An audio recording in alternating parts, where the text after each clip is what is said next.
Stacked audience as usual.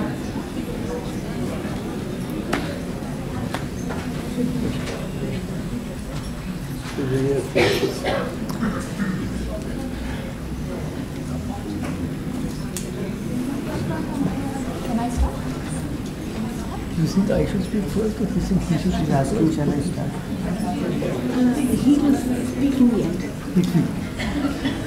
After our question and answers and comments, rude comments, whatever comments we उसका क्या रात जाने वाली है?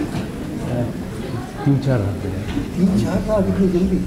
उनके साथ भोपाली में भोपाली भोपाली शुद्ध कल्याण देश का शंकराई कल्याण Thakur. Good evening. Thank you all for coming. On behalf of Westland, I will say that we are delighted to have an opportunity to publish the book. You will hear a lot about the contents of the book in the course of the evening, but I'll tell you why it resonated with me when I first read a few chapters and then when I read the whole book. And I do not really call myself a spiritual person, but why this book is important for everyone, whether you are spiritual or not, whether you believe in God or not, for anyone. So, who is Shunya? I think Shunya is someone who you cannot put in words. Shunya is neither man nor woman. Shunya is neither human nor divine. Shunya is someone who is beyond all definition. He or she is the void, the nothingness at the center of existence. Whether you look at that existence, whether you look at that nothingness as, say, the 99% of emptiness that is there within the atom, which is what our bodies are made of, whether you look at it as God, whether you look at it as creation, Shunya embodies all of that. And I know that Shunya is also not someone who is very polite or nice. बेटा ये तो हम सब कहने वाले थे, तुम पहले ही कह दिया था.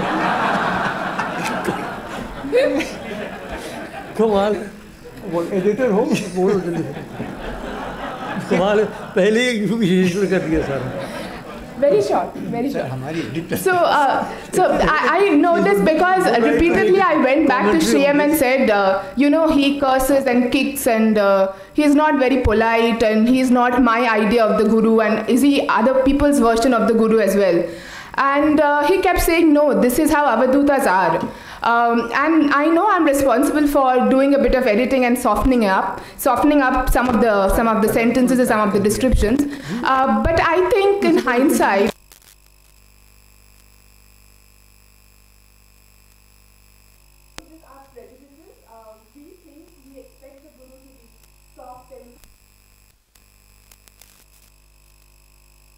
that the truth is neither black and nor white, nor good nor bad.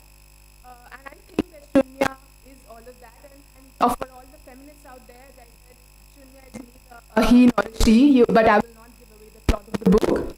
And so I will end my speech there. And now I will introduce the next two people who will come on stage. Smt.Sudhamahi Raghunathan, who is going to read a few excerpts from the book. She is former Vice Chancellor of the Jain Vishwabharati University, an author and a translator. Her most recent books are Rishabhaya and The Colors of Desire on the Canvas of Restraint. And along with her will be performing Mr. G. Raghunathan. He is a reputed flute player and who has been performing across the world. And I'm sure he's going to do an enchanting performance for us today. Thank you.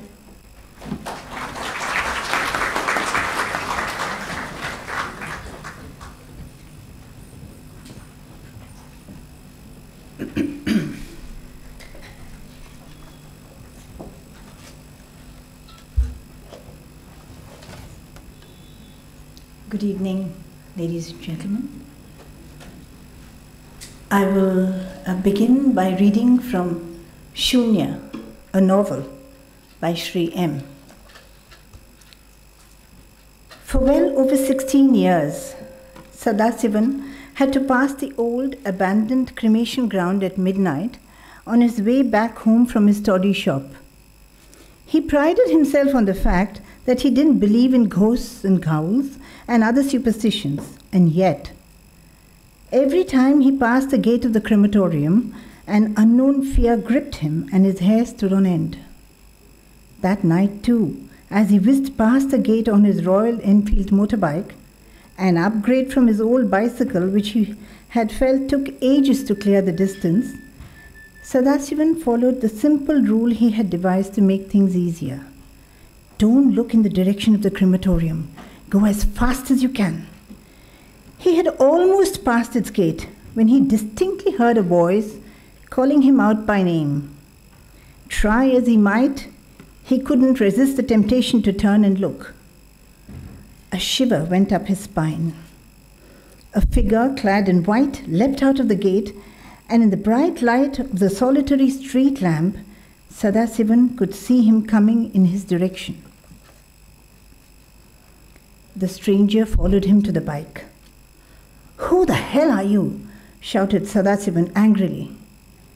"Popping up from the cremation ground at midnight like a ghost? Haven't seen you in these parts. And how do you know my name?" "Sadasiva, I'll see you tomorrow at your toddy shop. Okay? We'll talk then. Now go home and take care of yourselves. There are no ghosts. Go home." Sadasivan started his bike and rode home, wondering who this crazy man was. He had seen him at close quarters.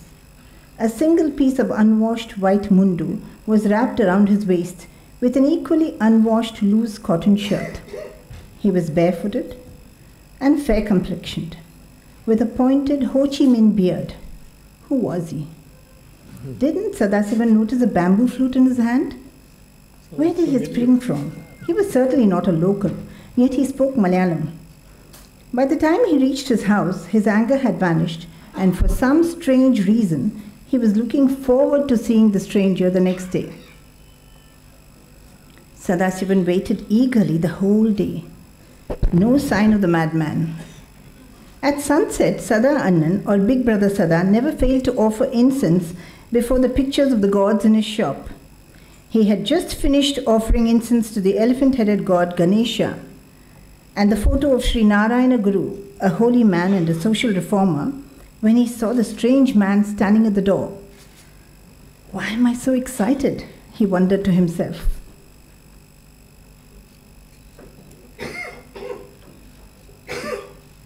Examining him closely now, Sadasivan found him to be of medium height and well past middle age. Time had toughened his face, but wrinkles were few. He had sharp features, and his once fair complexion was now sunburned to a reddish brown. He had long grey hair with a few black streaks, which he had gathered into a bun and secured on the crown of his head with a jute string. Apart from the beard, he had a few long strands on his upper lip. With a clean shave, he would have looked younger and handsome. He was in the same outfit as he was the previous night, unwashed mundu and white shirt. His large calloused feet were bare, and he wore neither watch nor finger ring, nor any of the paraphernalia of a wandering mendicant. Yet something about his demeanor, the calmness of his expression, and his dark, deep-set eyes made Sadasivan feel he was facing a holy man, a sage, a man who knew. And then there was that mild fragrance of the incense. And yes, in his right hand, he held an old-fashioned bamboo flute of the kind used by snake charmers. Some people were curious about this new fixture at toddy shop number 420. Could he be the reason why fortune was beginning to shine on Sadasivan? Coincidence, mere coincidence, said the pragmatic materialists. Divine blessings, said the religious. He's just a madman, said the intellectuals who had only finished high school. By and large, the toddy shop veterans, Sadasivan's regular customers, kept away from Shunya. They didn't want their toddy-induced alcoholic euphoria to be diluted by any religious or spiritual opiate, which the strange holy man probably dispensed. Sadasivan, however, protected Shunya from the inquisitive. He took care to see that no one disturbed him. Raghavan, Gopi and Tankapan saw him a few times while serving food or tea, but there was very little conversation except the occasional "good fish." Shall I bring more? No. Bring some tea. Sami, want a bidi? No. But it was different when Bhavani came with her husband. It was 6:15 p.m. As they got off Sadashivan's motorbike, they heard the music.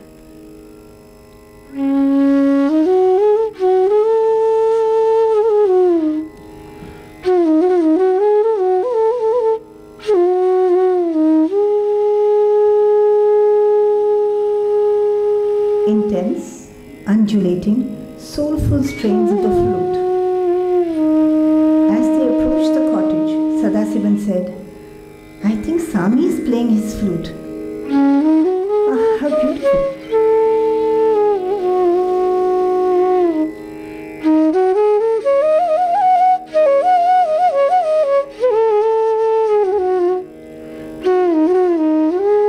Shh, whispered Bhavani. "Don't talk so loudly. Oh, so beautiful." By then, they were in front of the cottage. The door was closed. The music continued from within.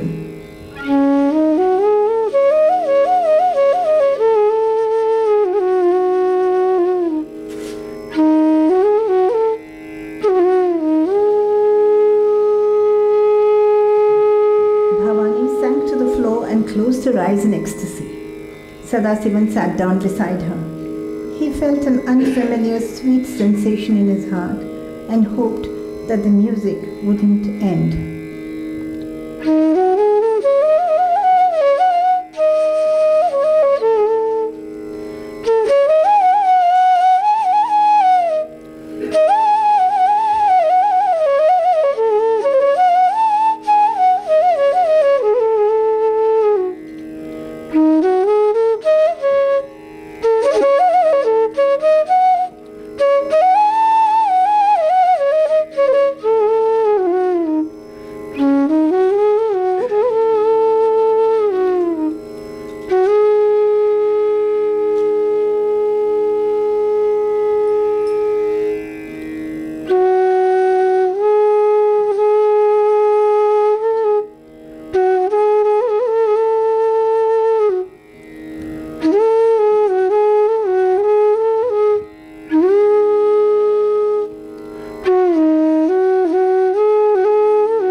Shunya turned to him and said, "Bhavani has told you to be quiet." Shunya turned to him and said, "Caught your thoughts just now. Shunya is so clear that nothing escapes it. Orthodox South Indian Brahmins are vegetarians. Bengali Brahmins eat fish. And Swami Vivekananda ate everything. Do you know that? All rubbish, this religion of the kitchen. Don't eat this, don't touch that. What comes out of your mouth is more important than what goes in. Even vegetables have life. You don't want to kill and eat? Nonsense, I say. And if you thought a vegetarian diet would make one kinder, well, Hitler was a vegetarian. You're a kind fellow yourself. Be a vegetarian if you want to, but don't point fingers at others who are not. Now go and come back after eating something. You may have a bath in the temple pond. It's not far from here. Sadashivan will guide you. Sami, do you need anything? Nothing. At 9 o'clock, Thambi returned with a mat and a pillow that Sadasivan had given him. Shunya was waiting for him outside the cottage.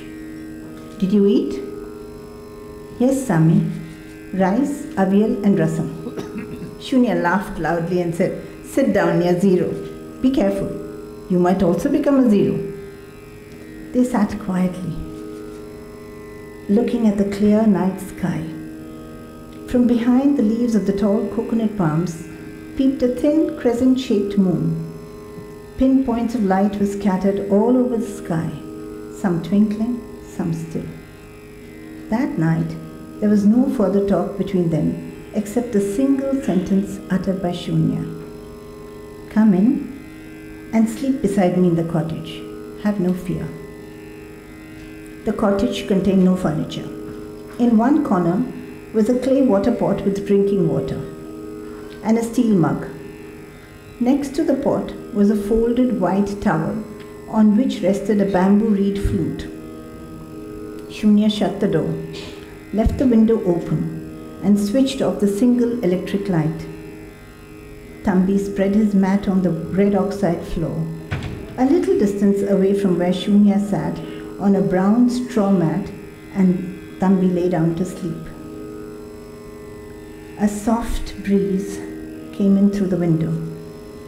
A mild fragrance of incense hung in the air. After a while, a soothing, sweet melody filled the room.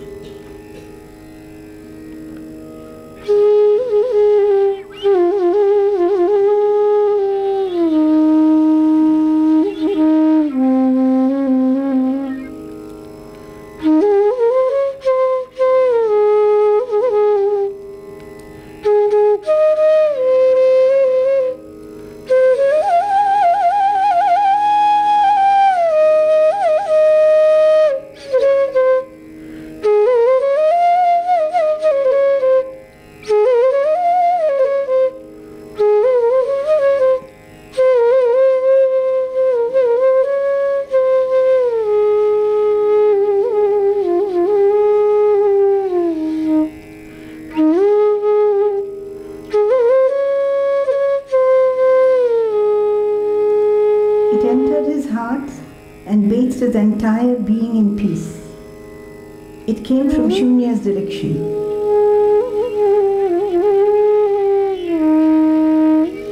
In the darkness, he could vaguely discern Shunya sitting up and playing what looked like the flute he had seen in the corner. But he felt no desire to sit up. Listening to the raga, Thambi soon fell asleep and slept soundly.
Professor Hawkins distributed Thambi's book to a select group of his associates and friends, and talked about his own experiences with Shunya to those who were inclined to listen. One of his friends who received the book was Dr. Jacob Matthews. Dr. Jacob was a professor of neurology and one of the few men of science who evinced interest in what is called neurotheology, a subject frowned upon by the scientific establishment in general. Neurotheologians hypothesized that the brain was possibly wired for experiencing all